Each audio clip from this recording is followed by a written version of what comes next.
تو جو مسائل کیا وہ ذکر کرتے تھے قریباً ایک ہی ہیں. ہمیں یہ خیال ہوتا ہے کہ بس ہمارے ہاں آسمان ٹوٹ رہا ہے. ایسے ہی مسائل ہیں, میں یہ نہیں کہتی ہمارے مسائل نہیں ہیں, لیکن اسلام کو بدنام کرنا یا پاکستان کو بدنام کرنا یہ ناانصافی ہے. بے شک. تو ادھر سے پھر مجھے وہ ایک خلش تھی کہ میں کس طرح سے اظہار کروں کہ یہ یونیورسل ایشوز ہیں, اور جب آپ مذہب کو یا سیاست کو لاتے ہیں تو آپ ایکچوئل ایشو کو مارجنلائز کر دیتے ہیں, کیونکہ then you get embroiled in politics. اب اگر کسی عیسائی ملک کی رپورٹ آ رہی ہے تو وہ کہہ رہے ہیں ہاں جی یہاں پہ یہ ایک مسئلہ ہوا. جب کسی مسلمان ملک کی رپورٹ آ رہی ہے تو کیونکہ یہ مسلمان ہے اس لیے یہ مسئلہ ہوا. تو ون وڈ سے کہ یہ نیریٹو چینج ہو جاتا کرتا تھا. تو اس لیے پھر مجھے وہ آرٹ کا سہارا لینا پڑا. اور پھر incidentally my husband was also in the foreign service. When he was posted as ambassador to France, انہوں نے کہا جی آپ کو اب بیگم صاحبہ بننا ہوگا.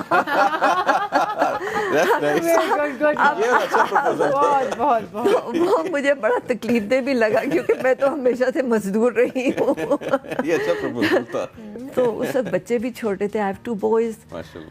تو اس وقت دیکھو کس طرح ایک عورت ٹرانسفارم کرتی ہے کہ وہی عورت جو کھڑی ہو گئی کہ فارن سروس اور نو سروس, وہ پھر جب ماں بنی تو اس نے کہا نہیں میرے بچوں کو ماں باپ کی دونوں کی ضرورت ہے. سو مجھے اپنے کریئر کو تھوڑا بیک برنر پہ لانا پڑا اپنے بچوں کی پرورش کے لیے. تو میں نے پھر چھٹی لے لی جو کہ میری ارنڈ لیو تھی کہ میں گھر کو نہ توڑوں, بچوں کو نہ بکھیروں, کیونکہ کون بچہ باپ کے پاس ہوتا, کون ماں کے پاس ہوتا, ان کی بھی شخصیت ڈسٹروائے ہو جاتی ہے. ماں باپ, ابھی فادرز ڈے بھی ہو رہا تھا, تو ماں باپ دونوں اہم ہیں ایک بچے کی نقش و نما کے لیے. تو وہاں پہ پھر میں نے چھٹی لی. اب چھٹی لے کے کیا کرتی, عادت ہی نہیں تھی آرام سے بیٹھنے کی. تو پھر ساتھ ہی وہاں فرانس میں نے پی ایچ ڈی بھی شروع کیا. پھر وہاں پہ لیکول دو بوزاخت اور لیکول دو لوف جوائن کیا, آرٹ کا پھر سہارا لیا.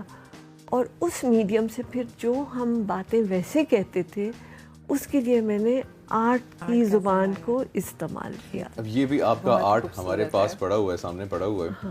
اب یہ اس کو ایکسپلین کریں کیونکہ اب آپ اس کے ذریعے کچھ نہ کچھ ایکسپلین کر رہی ہیں سائلنٹلی, اس کا کوئی میسج ہے.